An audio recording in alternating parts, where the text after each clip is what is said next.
सूरज के उगते ही एक जवान लड़का सोक्रेटिस के घर पहुंचा। उसके दिल में कामयाबी की भूख थी, जीत की प्यास थी।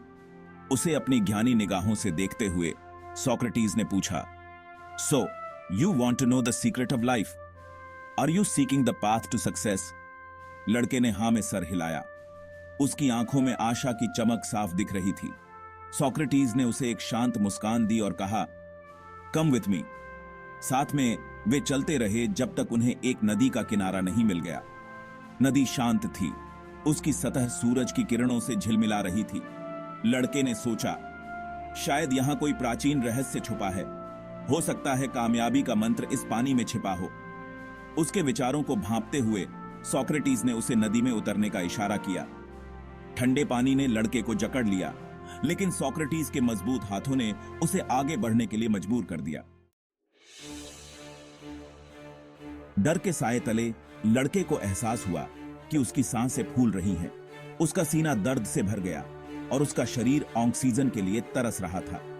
उसने सोक्रेटिस को दूर धकेलने की पूरी कोशिश की, लेकिन सब बेकार था। ऐसा लगा जैसे सदियां बीत गई हों, लेकिन हकीकत में यह कुछ ही पल की बात थी।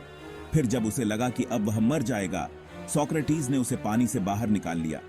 हांफते और खांसते हुए लड़का नदी के किनारे गिर पड़ा। उसके फेफड़े जल रहे थे और उसका शरीर कांप रहा था। जब उसकी सांसें कुछ सामान्य हुई तो उसने गुस्से और डर के साथ सोक्रेटिस की तरफ देखा, जो उसकी आवाज में साफ झलक रहा था, और चिल्लाया, Why did you do that? Socrates शांत रहे। उनकी आंखें अभी भी गहरी समझदारी से भरी हुई थीं। लड़का उलझन में था। उसे समझ नहीं आ रहा था कि सोक्रेटिस उसे क्या समझाना चाह रहे हैं।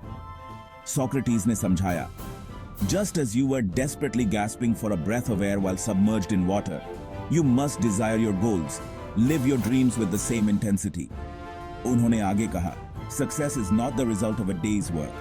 It is the outcome of the dedication that wakes you up every morning and motivates you to work until night. Remember, Socrates ने कहा, जिंदगी में कई बार ऐसा होगा जब तुम थके हुए महसूस करोगे, जब तुम्हें लगेगा कि तुम आगे नहीं बढ़ा सकते। लेकिन यह कभी मत भूलना कि कामयाबी उन्हीं को मिलती है जो हार नहीं मानते, जो अपनी आखिरी सांस तक लड़ते हैं। सोक्रेटिस के शब्द लड़के के दिल को छू गए। उसे एहसास हुआ कि असली कामयाबी का क्या मतलब है। यह सिर्फ अपने लक्ष्यों तक पहुंचना नहीं है, बल्कि हर पल, हर सांस के साथ वहां पहुंचने के लिए संघर्ष करना है। लड़के ने सोक्रेटिस को धन्यवाद दिया और चला गया। उसके कदम पहले से ज्यादा मजबूत थे। उसकी आंखों में एक नई चमक थी। वह जानता था कि कामयाबी की राह आसान नहीं होगी, लेकिन वह इसके लिए तैयार था। वह हर सांस के साथ हर पल संघर्ष करेगा, क्योंकि अब वह वास्तव में कामयाबी का अर्थ समझ गया था, और इस ज्ञान के साथ वह अपने भाग्य की ओर भी आच गया।